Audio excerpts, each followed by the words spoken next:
Eu dizia há momentos que nós falarmos do santuário numa hora é uma tarefa complicadíssima. A única coisa que eu vou fazer é tentar criar em vós o desejo de continuarem a estudar sobre o tema, porque realmente nós não vamos conseguir numa hora falar muito. Assim que também vai ser muito corrido, está bem? Eu peço-vos depois que vocês, se tiverem alguma pergunta, guardem mais para o final, para depois podermos avançar. Bom, falar do santuário, deixem-me começar-vos com uma pequenina pergunta. Já ouviram alguma vez alguém, ou vocês mesmo, não sei, num momento de grande desespero, por uma fatalidade qualquer, uma doença grave, um problema financeiro grave, dizerem assim, ou pelo menos sentirem isso, que pena não estar perto de Jesus. Se Jesus estivesse aqui como esteve com os discípulos, eu tenho absoluta certeza que Ele me iria ouvir. Já alguma vez ouviram isso? Ou pelo menos vocês mesmo pensaram? Não? Nunca aconteceu? Já. Sabem o que é isso? Eu chamo isso um grito de socorro.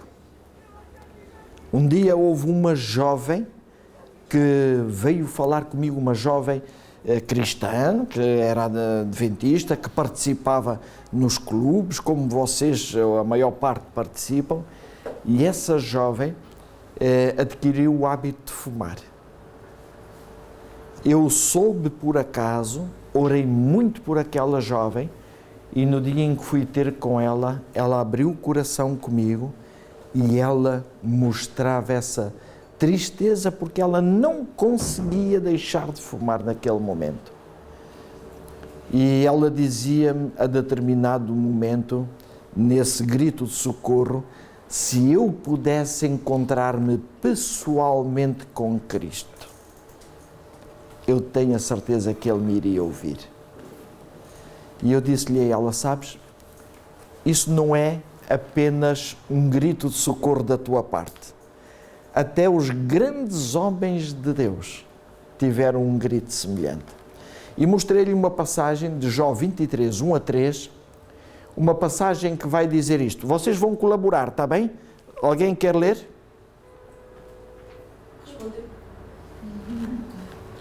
Respondeu, porém, Jó e disse, ainda hoje a minha queixa está em amargura. A violência da minha praga mais se agrava do que o meu gemido. Se eu soubesse onde o poderia encontrar, então me chegaria ao seu tribunal. Vocês estão a ver aqui Jó, um dos homens considerados na Bíblia como um grande exemplo, até um homem de quem Deus deu testemunho, não é? Tens visto o meu servo Jó? Homem sincero, fiel, temente a Deus e que procura desviar-se do mal. Deus deu esse testemunho de Jó. Mas a determinado momento da sua vida, Jó dizia isto, se eu soubesse onde o poderia encontrar. E ele depois vai dizer, então me chegaria ao seu tribunal e tenho a certeza que eu iria expor diante dele toda a minha causa e ele me ouviria e me responderia. Mas num momento decisivo da vida dele, Jó também teve isso. Se vocês forem, por exemplo, ao Novo Testamento, eu não tenho aqui todos os textos, se vocês forem ao Novo Testamento, quando Jesus vai ter com Marta e Maria, quando da morte de Lázaro, tanto Maria como Marta chegaram ao pé de Jesus e disseram, se tu estivesses aqui, o meu irmão não teria morrido. Sabem o que é que isso quer dizer? Que o maior dilema da humanidade é este, é encontrar Deus. É não ter a certeza da presença de Deus. Acreditem que é um grande dilema de toda a humanidade, mesmo entre nós como cristãos. Muitas vezes nós, na nossa vida, e isto não tem nada a ver com a nossa sinceridade, porque somos sinceros, Mas muitas vezes, nos momentos mais difíceis, nós também não conseguimos ter a certeza da presença de Deus na nossa vida. Sabem que a palavra de Deus vai nos mostrar muitas coisas curiosas. Eu dizia há momentos que se nós conseguíssemos espremer a Bíblia toda como se espreme um limão, sabem qual era o sumo que ia dar? Apenas em poucas palavras: Deus é amor. O sumo era este. E abençoada a pessoa que beber este sumo. Abençoada a pessoa, porque realmente é algo de extraordinário. Mas uma das certezas que nós temos de que Deus é amor tem a ver mesmo com a nossa criação. E isso porquê? Porque Deus disse, leiam. Sempre que aparecer uma coisa, algum de vocês leia logo, está bem? Criou Deus, pois, o homem à sua imagem e semelhança, à imagem de Deus o criou. Homem e mulher os criou. Vocês não acham extraordinário este amor de Deus de nos ter criado à sua imagem e semelhança? À imagem e à semelhança de Deus. O que é que isto quer dizer? Vamos ver aqui. Isto foi algo que eu consegui imaginar como é que seria a semelhança de Deus. Primeiro, a nível dos nossos pensamentos. Como é que eram os nossos pensamentos? Puros, de paz, de confiança, de gratidão. Não havia outro género de pensamentos indignos. Eram só pensamentos deste género. Isto, por sua vez, gerava palavras edificantes, palavras enobrecedoras, palavras encorajadoras. Os pensamentos desta forma, palavras desta forma, em relação às atitudes, o que é que isso ia mostrar? Atitudes altruístas, de temperança, de domínio próprio. E isto porque havia um propósito: conhecer e aproximar-se mais e mais de Deus. É a maneira como eu imagino um pouco aquilo que o homem era quando saiu das mãos do Criador. No entanto, aconteceu uma coisa. O que é que aconteceu? O homem pecou, não é? Aconteceu o pecado. E o que é que aconteceu depois do pecado? Há aqui uma frase que com certeza nos vai chocar um bocadinho. Leiam. Quando o homem pecou, todo o céu se encheu de tristeza. E agora? Por causa da cedência à tentação, o homem tornou-se um inimigo de Deus, um participante da natureza satânica. Já repararam aqui? O homem tornou-se, em primeiro lugar, um inimigo de Deus, mas o mais grave é isto: um participante da natureza satânica. Ou seja, eu deixei de começar a ser semelhante a Deus para começar a ser semelhante ao inimigo. Vou-vos mostrar isto, ainda usando isto. Estes pensamentos, a pouco e pouco, se foram desaparecendo no ser humano e foram aparecendo estes pensamentos. Antigamente eram eram puros, agora passaram a ser impuros, maldosos, de dúvida, de ingratidão, que por sua vez geraram palavras de crítica, condenação, maledicência. As pessoas tornaram-se egoístas, intemperantes, de irritabilidade, e o que elas querem é procurar afastar-se mais e mais de Deus. Felizmente que isto é só lá fora, não é? Infelizmente não. Infelizmente não. Sabem, uma das coisas que a mim me perturba muito é como é que é possível que eu, que conheço a igreja já há mais de 50 anos, há 50 e muitos anos, como é que eu ainda tenho alguma da semelhança satânica na minha vida? Custa-me dizer isso e é com vergonha que eu digo, mas a verdade é que nós, como seres humanos, somos assim. Muito gostaria eu de ter apenas aquilo, mas não tenho. Só que existe uma coisa: Deus quer inverter o processo. E aquilo que Deus quer fazer é que eu deixe a semelhança satânica e que a pouco e pouco comece a notar-se mais em mim a semelhança de Deus. até que essa semelhança divina seja quase exclusiva. Embora enquanto estivermos nesta terra, apesar de estarmos dentro da igreja, de sermos cristãos, e cristãos autênticos, não pensem que eu estou a dizer que não somos cristãos autênticos. Somos cristãos autênticos, mas mesmo assim ainda se nota alguma coisa da natureza satânica em nós. Vamos avançar. Por essa razão, Deus deu uma visão a Moisés e disse: Moisés, vais-me construir um santuário. E tu vais-me construir este santuário apenas por uma razão. Porque eu estou a ver que o povo todo adquiriu tanto a semelhança satânica porque eles não me conhecem. E eu vou-te mostrar como é que eles podem regressar outra vez à minha presença. Vou-te mostrar qual é o caminho. E por isso é que Deus vai dizer a Moisés para construir esse santuário. Existem vários objetivos que nós poderíamos colocar em relação ao santuário. Em primeiro lugar, mostrar ao ser humano que o nosso Deus é um Deus que está bem próximo de nós. Eu não vou ter tempo de vos falar nisto, porque vou realmente só abordar algumas coisinhas. Depois, em segundo lugar, ensinar a todo o ser humano o caminho de volta à presença de Deus. Vou começar, aqui vou falar um bocadinho nesta parte. Em terceiro lugar, dar ao homem a certeza da sua presença durante a caminhada. Ainda mostrar ao homem como pode entrar na sala do trono de Deus.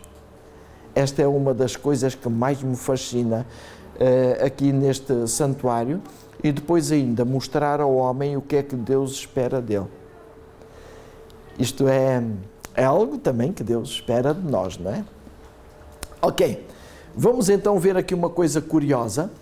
O santuário tinha estas medidas, o pátio, este pátio todo que estava cercado por estas cortinas e por estas colunas.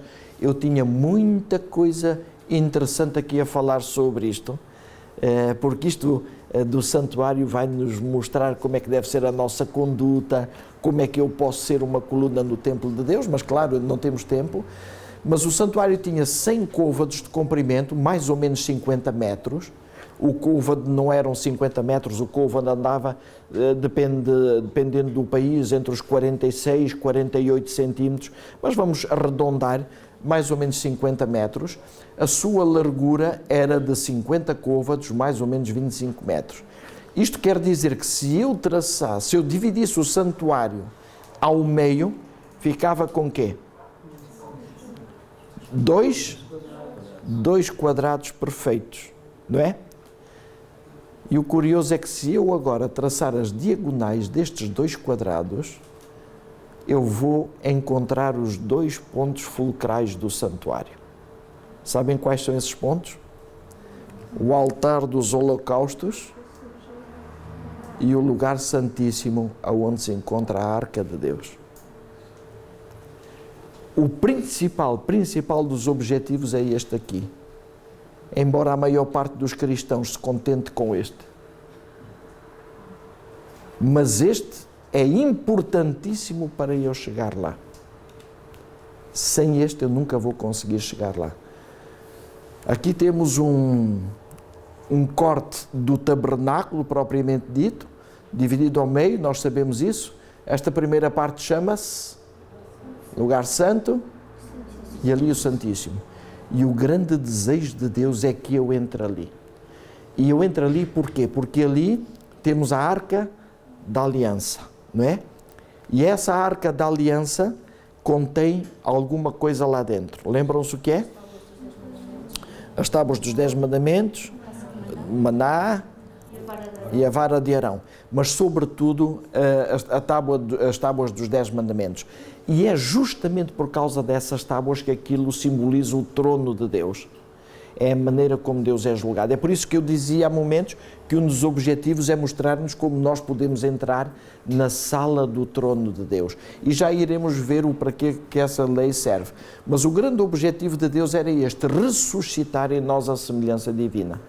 É só quando eu entro aqui que eu vou compreender quem é Deus e vou compreender toda a beleza do caráter de Deus através dos mandamentos. coisa que habitualmente nós também não o vemos dessa maneira. Costumamos ver de uma outra forma. Mas a verdade é que o objetivo de Deus é que cada cristão entre ali. Depois vamos então falar naquele pequenino versículo de Êxodo 25:8, que diz: e me farão um santuário e habitarei no meio deles.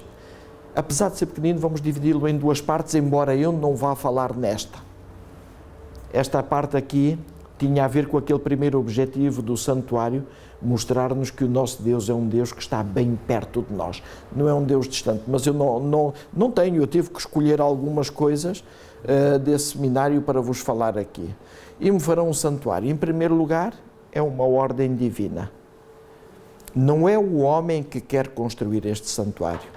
Aliás, Deus vai dizer isto, quem quer ler? Conforme a tudo o que eu te mostrar, para modelo do tabernáculo, assim mesmo fareis. Portanto, Deus diz aqui, conforme a tudo o que eu te mostrar para modelo. Aqui o João estava mal, não podia inventar como arquiteto. Não, ele não podia fazer nada. E olha, João, eu vou-te dizer uma coisa, e digo-vos a vocês, se eu fosse o construtor do santuário, eu tinha mudado várias coisas. Mas estavam todas erradas. E vocês vão ver. Não vão ver. Então, não houve iniciativa de Moisés, nem no desejo de o construir, porque foi Deus quem deu a ordem, nem na forma de o construir, porque foi Deus quem deu o modelo. Portanto, não houve qualquer iniciativa humana aqui. Foi Deus que mandou fazer tudo. E reparem, a determinado momento Deus diz isto a Moisés. Leiam lá. Atenta, pois, que o faças, conforme o seu modelo, que te foi mostrado no monte. Qual é a palavra-chave que vos chama a atenção aqui? Modelo? Atenta. A minha é esta aqui. Embora modelo seja realmente a palavra importante, porque é o modelo que Deus dá, não é? Mas a minha chama-me a atenção esta palavra. Atenta, pois, Moisés. Como é que nós poderíamos traduzir isto de outra maneira? Presta atenção, ou toma muita atenção, Moisés. Sabem o que é que Deus queria dizer a Moisés? E talvez ele não tivesse compreendido tudo. Mas aquilo que Deus queria dizer a Moisés era assim: Moisés, se tu modificares alguma coisa, nunca ninguém vai conseguir chegar à minha presença.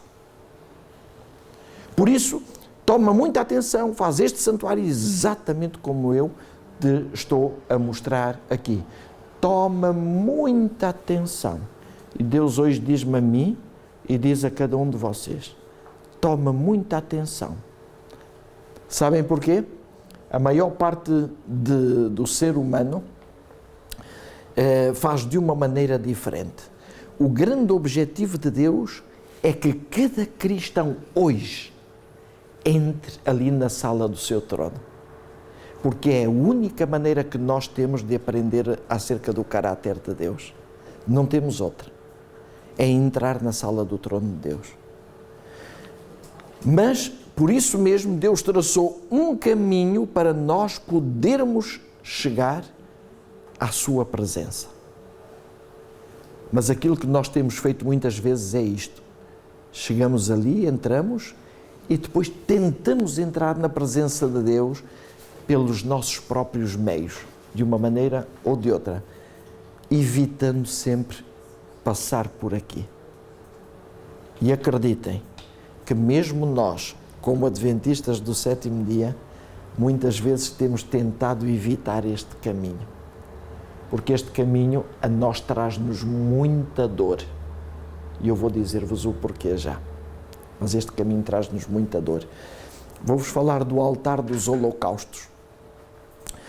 Isto eu passo rápido, era quadrado, madeira de acácia, isto era interessante nós podermos analisar isto. Isto vem mostrar que o facto de ser tudo em cobre mostra que todos os sacrifícios aqui realizados eram um tipo do sacrifício de Jesus Cristo, porque o cobre representa, aponta para Jesus Cristo.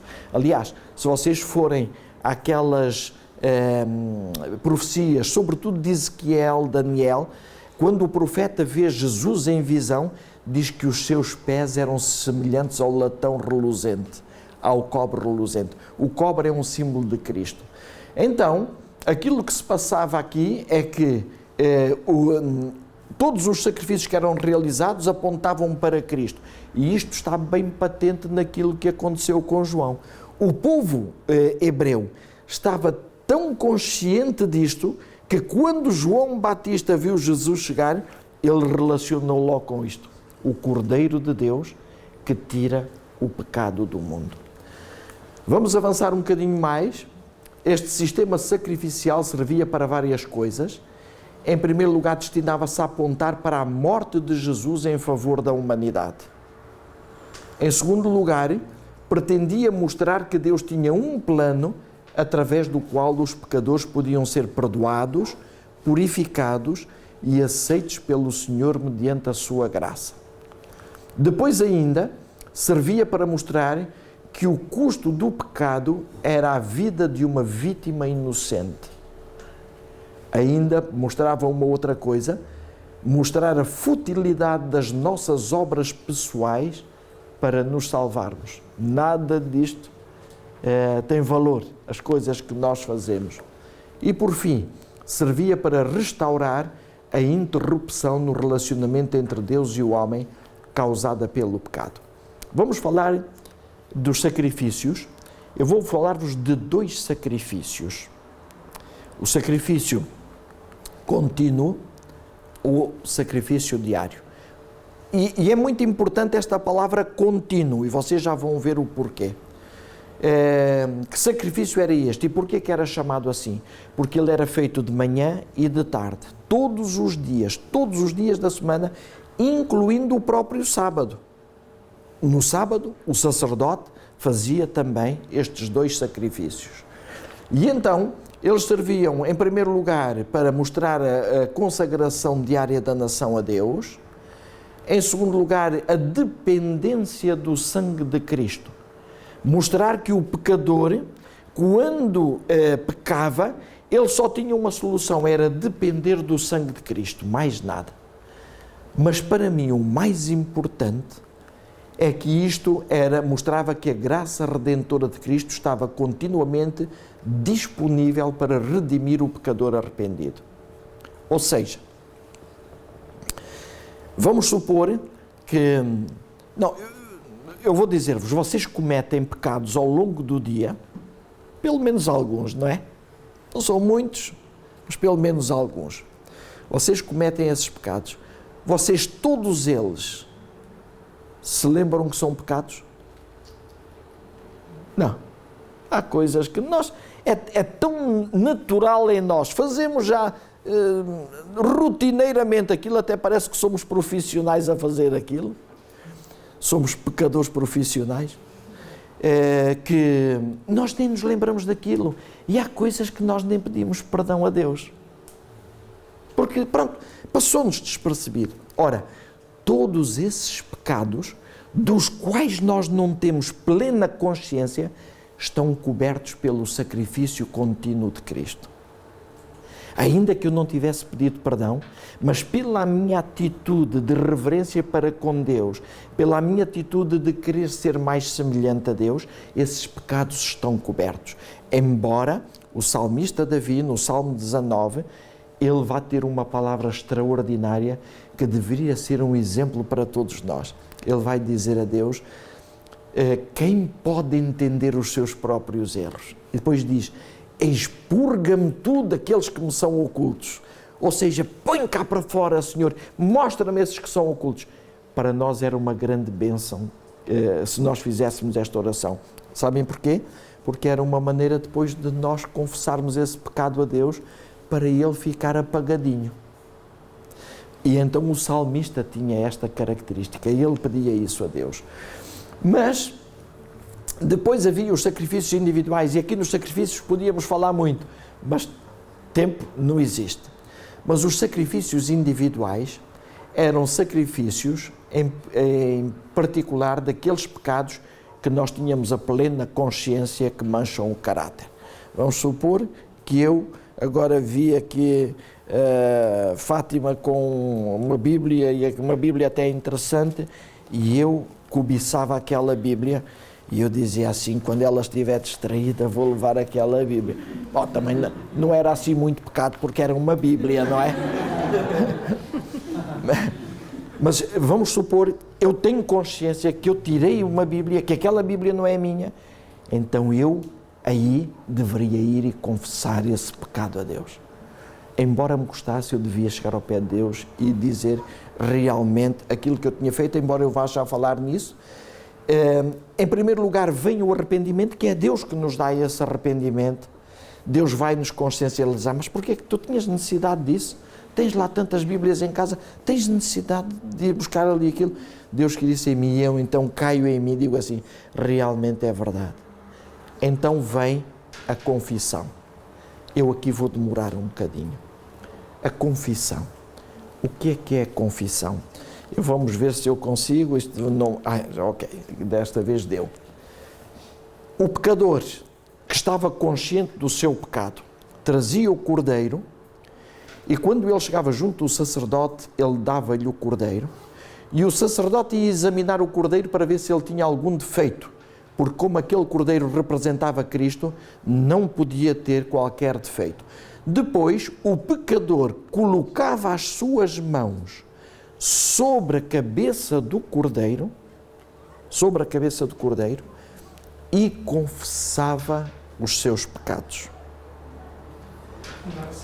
Em oração.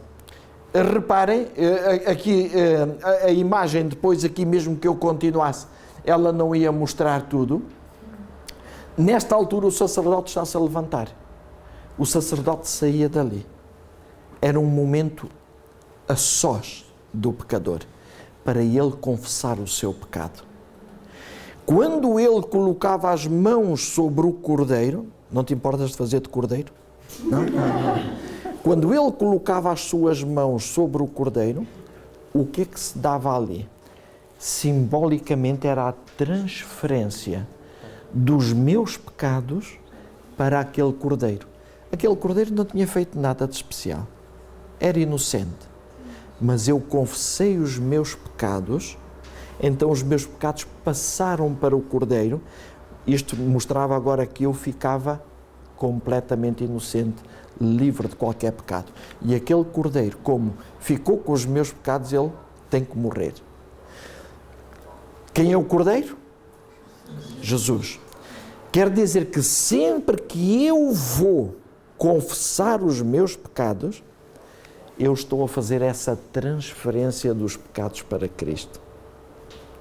Quer dizer que Cristo fica com os meus pecados. Cristo fica sobrecarregado com os meus pecados. Mas eu fico livre. O que é que isto quer dizer? Que eu posso entrar na oração tremendamente angustiado, triste, por ter feito isto, por ter feito aquilo, uma coisa grave ou menos grave, não importa. Mas eu entro na minha oração com lágrimas, com choro, com raiva de mim mesmo por ter feito isto.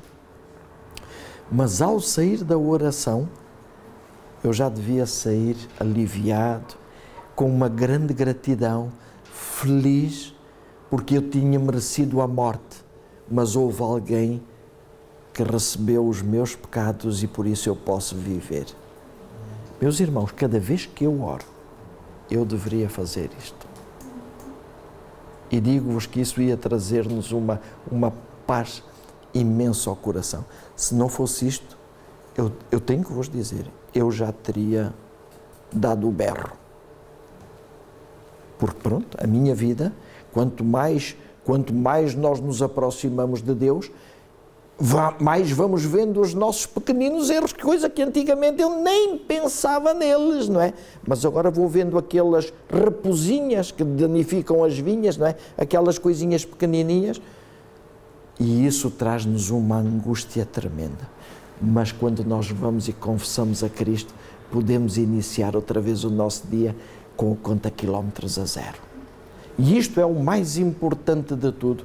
Mas reparem, agora vai-nos dizer aqui alguma coisa curiosa. Quem quer ler? A confissão verdadeira tem sempre caráter específico e faz distinção de pecados. Toda confissão, porém, deve ser definida e sem rodeios, reconhecendo justamente os pecados dos quais sois culpados. Toda a confissão deve ser definida e sem rodeios. Sabem, nós muitas vezes chegamos ao pé de Deus e dizemos assim: perdoa os meus pecados. E ficamos todos contentes. Se Deus nos pudesse falar de uma forma audível, o que é que Deus nos ia dizer? Quais pecados é que tu queres que eu te perdoo? E eu ia continuar a dizer: oh Senhor, tu sabes melhor do que eu, Senhor, tu conheces tudo.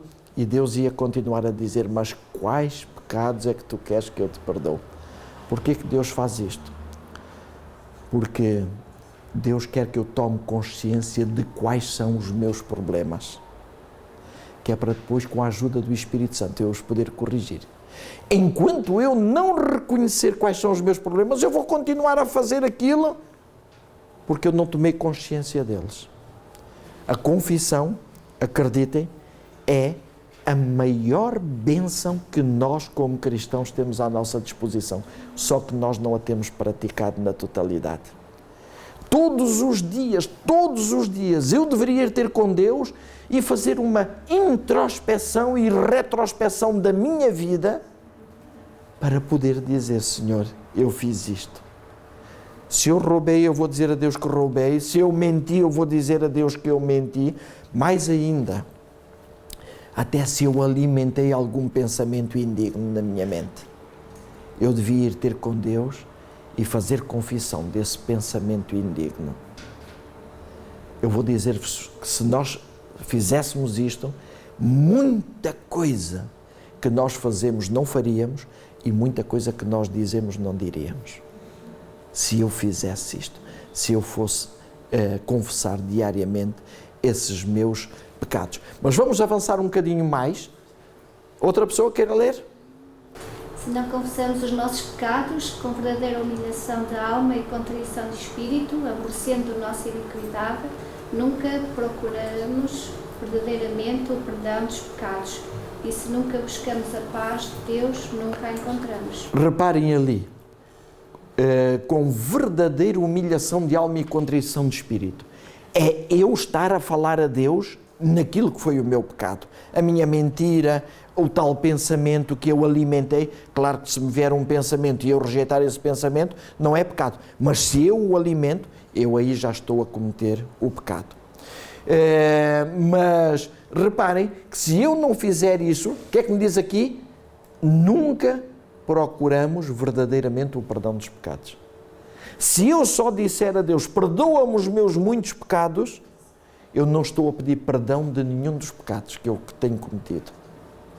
Aquilo que Deus quer é que eu peça perdão exatamente daquilo que eu fiz, que é para eu depois ter a ajuda do Espírito Santo para corrigir esse pecado. E o que é que acontece? Se nunca buscamos a paz de Deus, nunca a encontramos.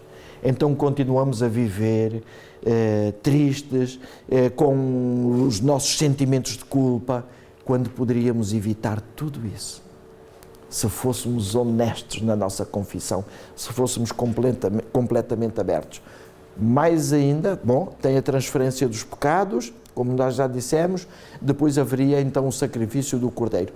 Assim, a primeira mensagem que eu encontro na minha caminhada para a presença de Deus é: eu quero perdoar todos os teus pecados, quero ser o teu substituto. Reparem que para eu poder ir à presença de Deus, aquilo que Deus me diz não é tu tens que fazer isto ou tu tens que fazer aquilo.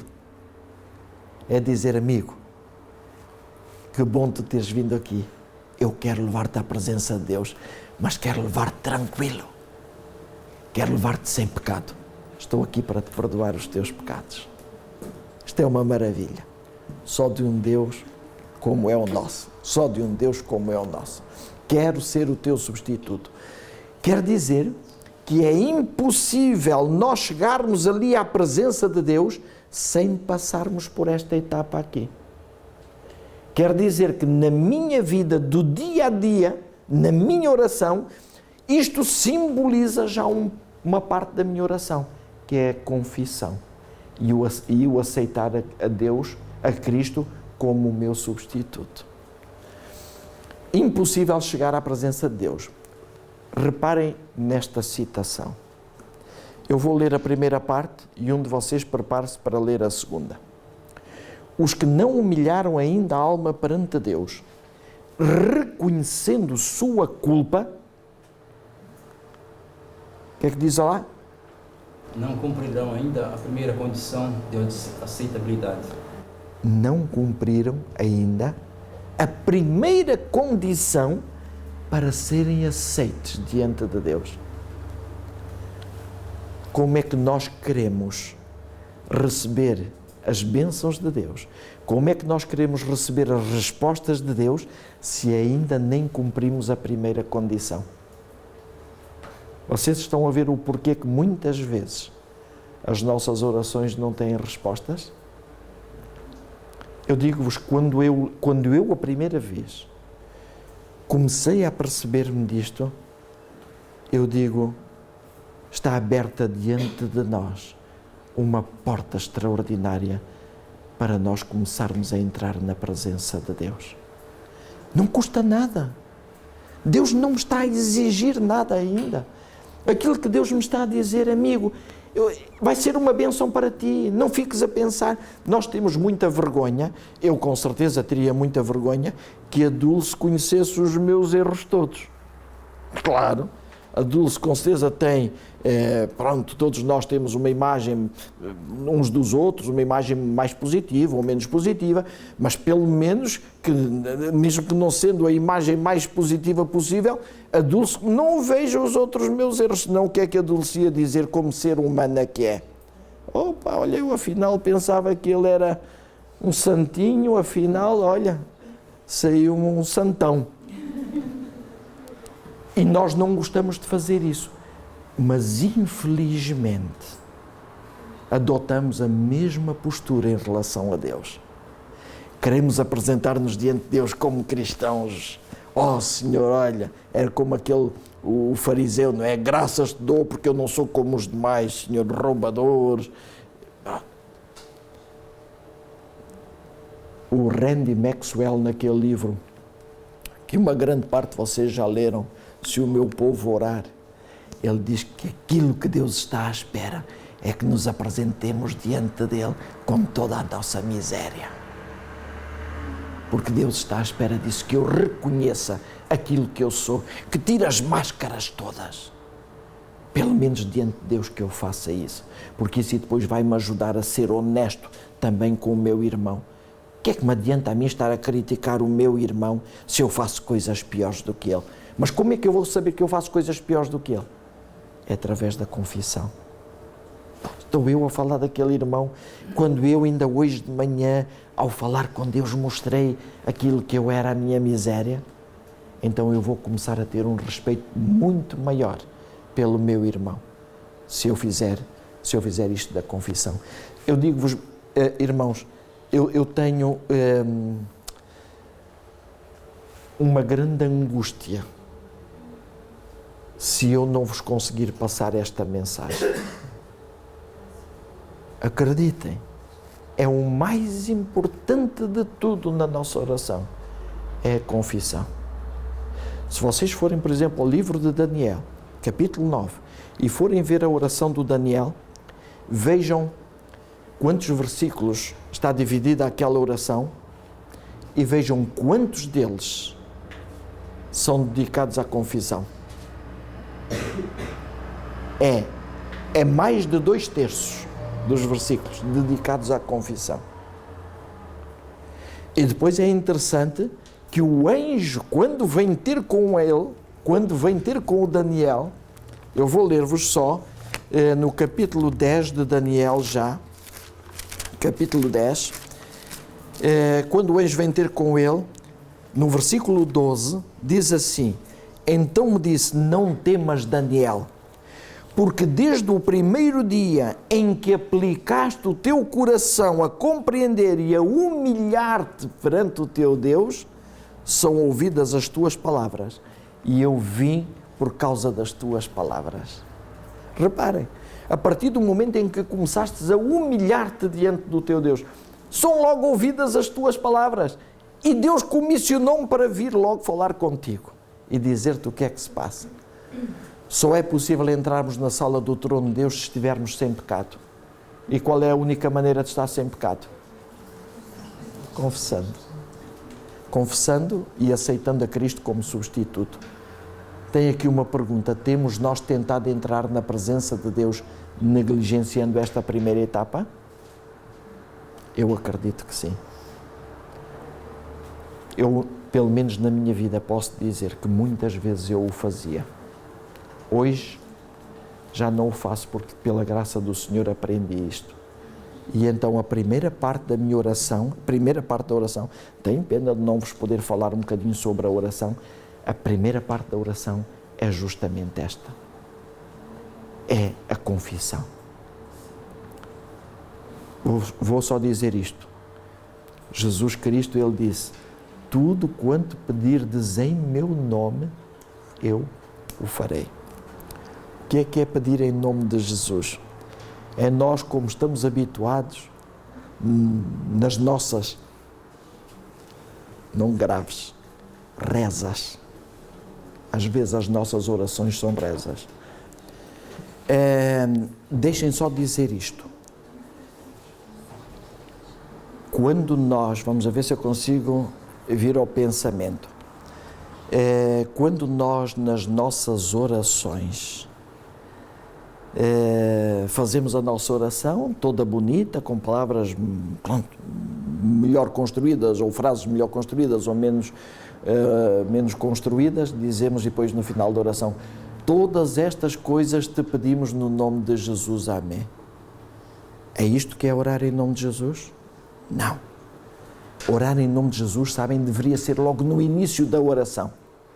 Logo no início, a primeira coisa: Pai, eu sei que não mereço estar aqui na Tua presença. É só graças aos méritos de Jesus que eu posso aqui estar. Jesus é que merece, eu não. E então, quando isto vem à minha mente, eu digo logo: porquê que eu não mereço? Ó Senhor, Tu viste o que é que aconteceu ontem? Olha, Senhor, Tu viste como eu falei à Laura? Como é que eu falei à Nélia ou ao Tiago? Senhor, e sou eu um cristão, e sou eu um pastor, Senhor. Desculpa, Senhor, mas realmente a minha vida não está muito bem. Eu vou aí reconhecer o porquê que eu não posso estar na presença de Deus. Eu sou um pecador, eu sou um miserável. Então isto é que é orar em nome de Jesus. É saber que, apesar dessa minha pecaminosidade toda, Jesus Cristo abre-me o caminho para eu poder estar ali. E então eu posso estar na presença de Deus.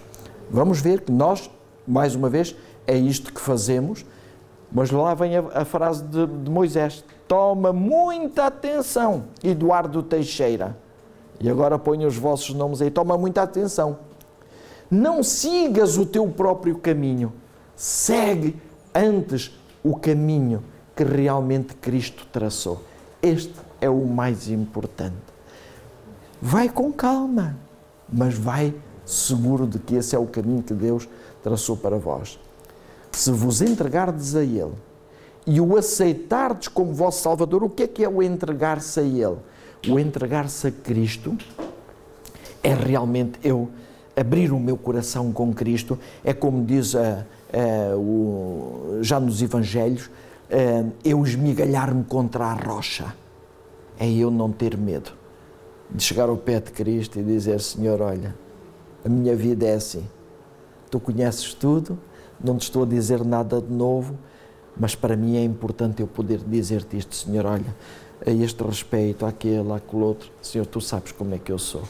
Tenho feito isto, tenho feito aquilo, estou-me a esmigalhar, estou-me a entregar. E depois não devo ficar apenas aí lamentando.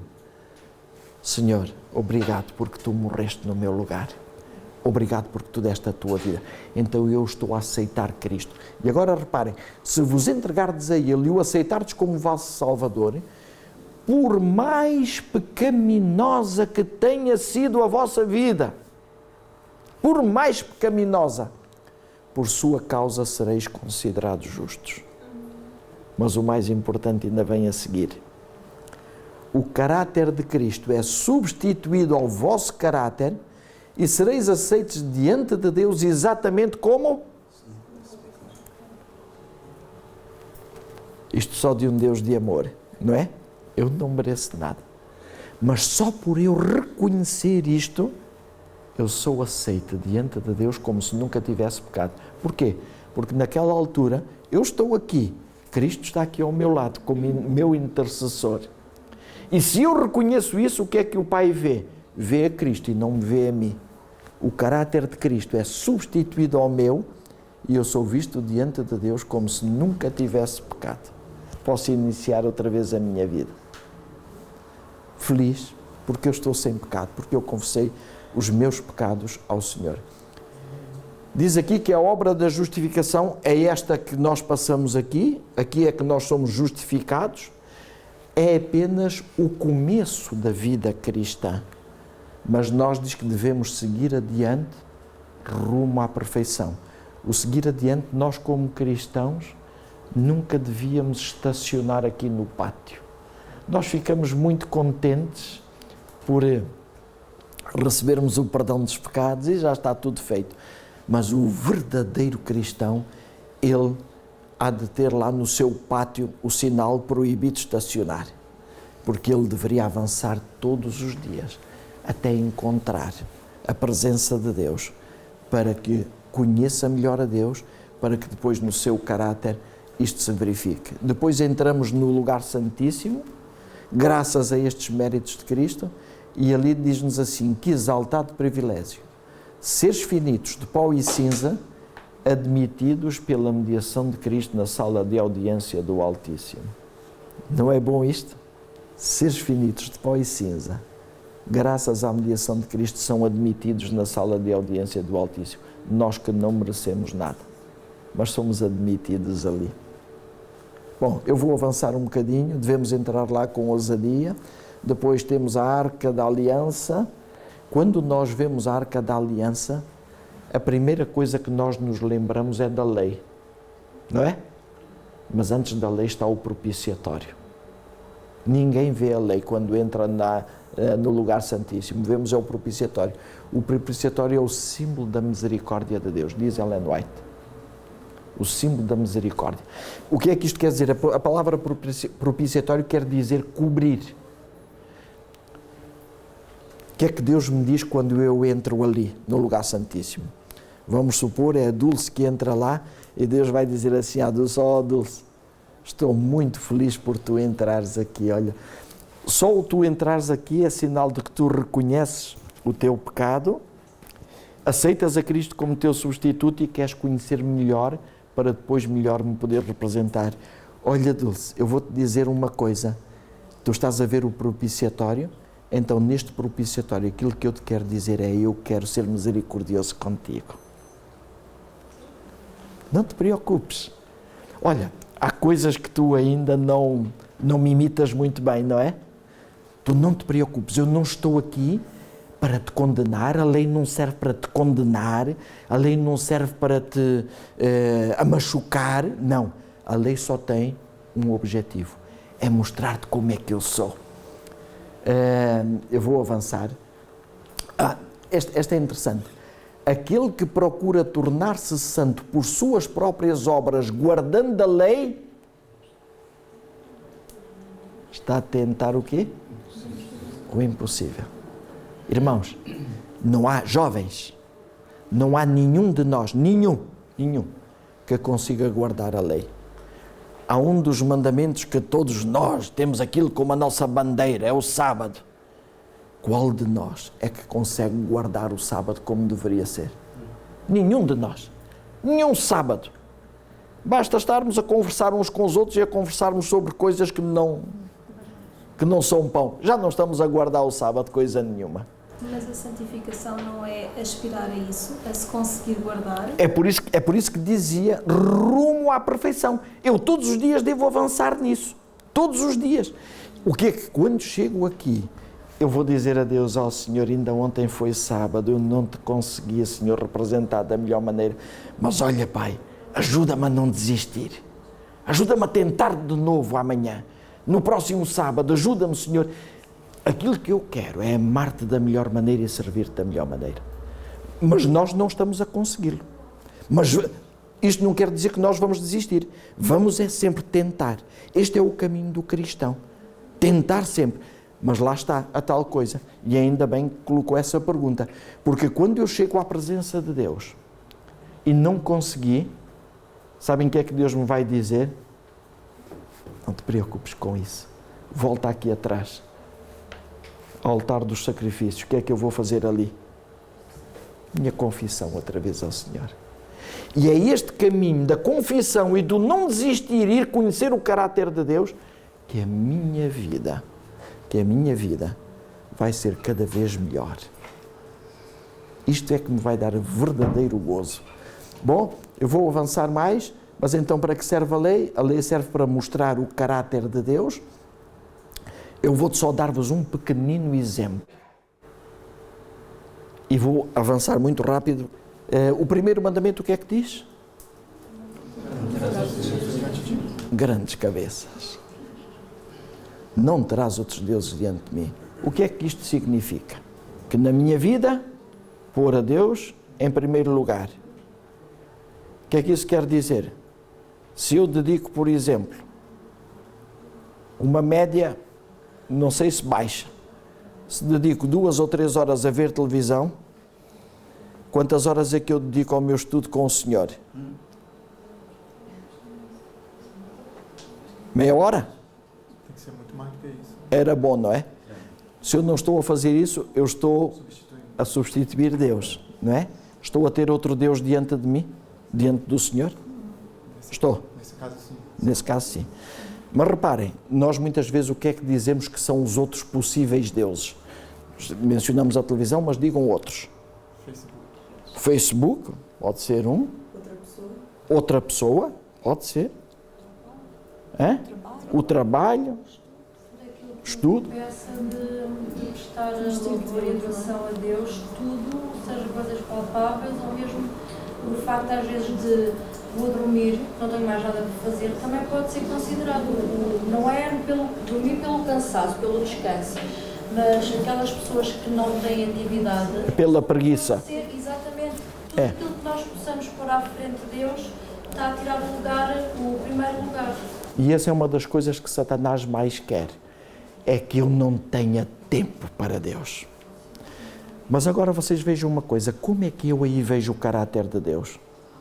São coisas que eu não devo fazer, mas eu não estou a ver o caráter de Deus. Deixem-me falar-vos um bocadinho, porque a Ellen White, ela fala nisto. Ela diz que a promessa do Espírito Santo foi-nos dada, mas devido a uma escassez do Espírito de Deus, a lei e as suas obrigações eternas não têm sido compreendidas. E não consigo compreendê-las como é que na minha vida prática eu posso pôr a lei de Deus em funcionamento. Deixem-me só dar-vos um exemplo. Antes do pecado, havia uma só referência. Quem é que era essa referência? Era Deus. Não é? Quer dizer que os anjos todos os seres criados por Deus tinham um objetivo, era conhecer melhor a Deus. Depois do pecado, passou a haver 2 referências, não foi? Quem? Deus e Satanás. A grande questão é saber quem é Deus. Porque eu posso não saber. Então, eu para saber se as coisas vêm de Deus, eu tenho que conhecer quem é Deus. Podíamos dizer assim, tenho que conhecer quem é Deus e quem é Satanás. Não adianta. Basta eu conhecer quem é Deus. Se aquilo não vem da parte de Deus, eu já sei que é da parte do inimigo. Então, eu vou dizer-vos uma coisa. Quem é Deus?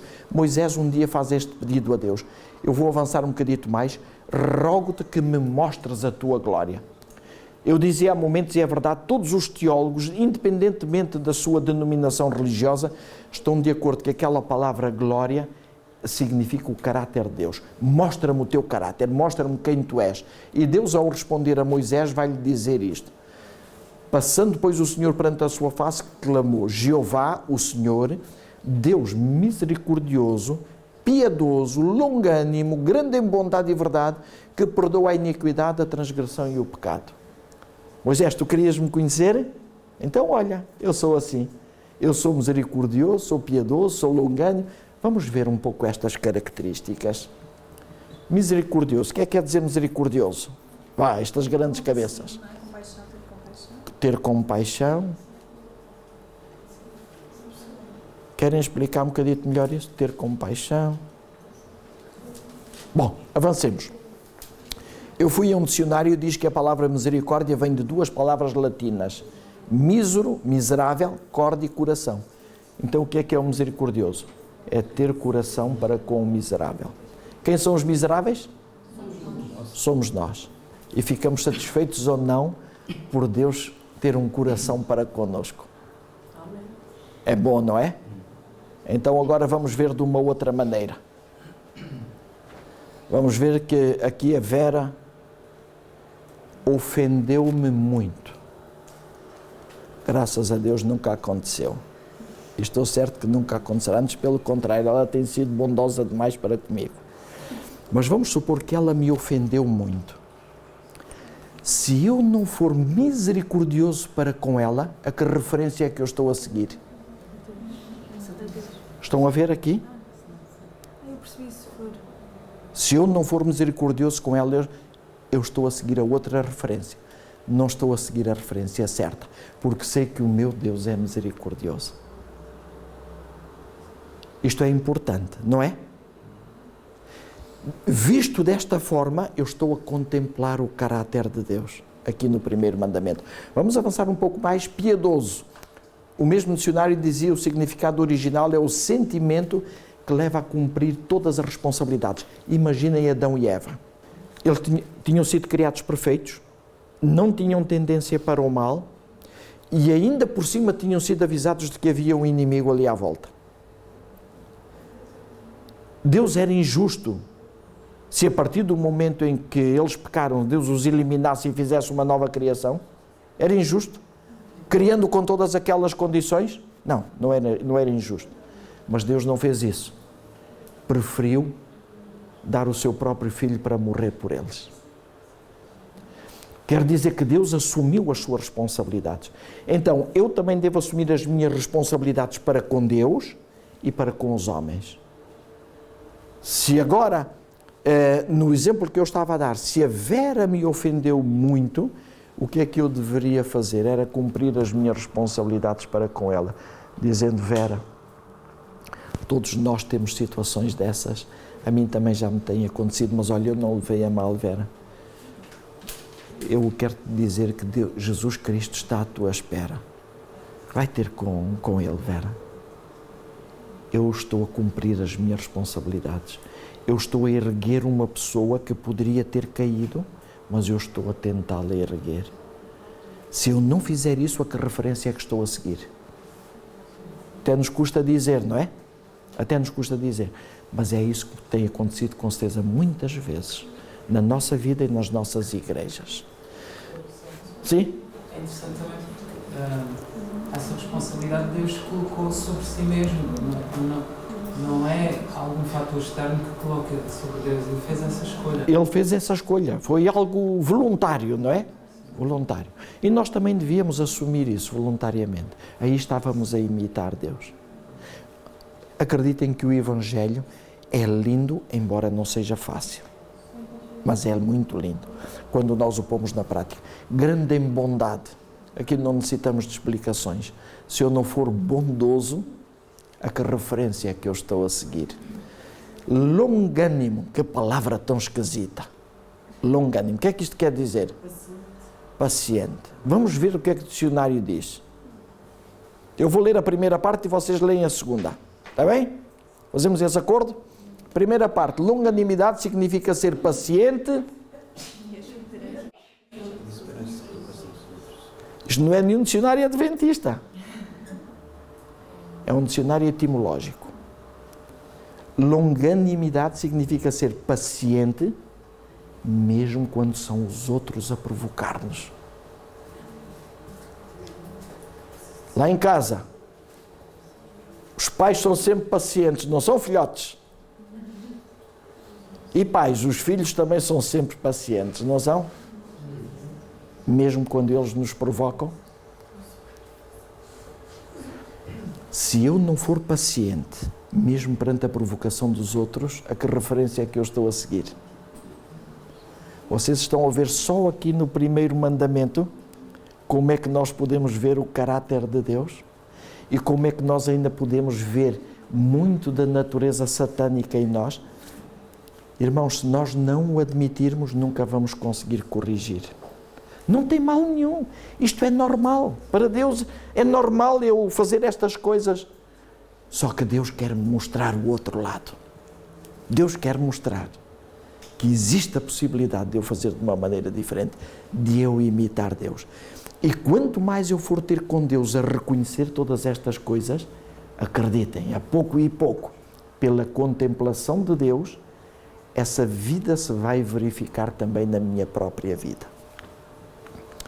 Perdoador, diz que Deus é perdoador. Se eu não for perdoador, a que referência é que eu estou a seguir? Nós, como cristãos, irritamos-nos muito pouco também, não é? Perdoamos nós quando os outros se irritam. Aqui, há uns dias atrás, íamos num carro e há um indivíduo à nossa frente, com outra pessoa, que fez uma asneira. E a outra pessoa disse: ai, se o pastor não estivesse aqui... Sabem porquê? Vocês imaginem agora, lembram-se no princípio eu ter falado na presença de Deus? Se eu tiver a certeza da presença de Deus, eu vou fazer as coisas que eu faço habitualmente? Se eu tiver a certeza que Deus está ao meu lado? Não. Vocês imaginem até, vamos supor que num sábado, Cristo aparece na igreja em pessoa e diz assim: ó Dulce, hoje vou almoçar à tua casa, quero almoçar contigo. E depois vou também a todos os outros. Ninguém fica invejoso, eu vou à casa de todos. E, bom, as filhas de Dulce agora já são grandes, mas imaginem que as filhas ainda eram pequeninas. E elas todas animadas com a presença de Jesus ali, não é? E a Dulce a dizer-lhes a elas: olha, então vamos todos ajudar, que é para recebermos Jesus. Olha, está cá Jesus, vamos pôr o serviço mais bonito que nós temos. E elas, com aquele entusiasmo todo, tropeçam na carpete, caem e partem uma série de pratos. Ali na presença de Jesus, o que é que a Dulce vai dizer? Oh, querida, não te importes, olha, é mais prato, menos prato, olha, a mamãe ajuda-te a apanhar. Não estando ali Jesus, já não é da Dulce. O que é que eu ia dizer? Não tens cuidado nenhum. Não tens cuidado nenhum, és sempre a mesma coisa, és um desastrado, não é? Vocês vejam aqui o que importa estar na presença de Deus. Meus queridos irmãos, vem só a última frase que parece que está totalmente fora do contexto. Misericordioso, piedoso, grande em bondade, longano, perdoador, que ao culpado não tem por inocente. Sabem quem é que é o culpado? Quem é? O culpado não somos nós. Não me venham dizer também que é Satanás. Não, também não é Satanás. Sabem quem é que é o culpado? Vejam se conseguem visualizar a imagem de há bocado. Culpado é aquele que rejeita o caminho que Deus preparou para chegar à presença de Deus. É aquele que rejeita Cristo. É aquele que tenta evitar a confissão e tenta arranjar os seus esquemas para chegar à presença de Deus. Esse é que é o culpado. Não somos nós. Nós somos pecadores arrependidos. Não somos culpados. Culpado é aquele que rejeita o caminho que Deus traçou e quer chegar lá pelos seus próprios meios. Termino por aqui.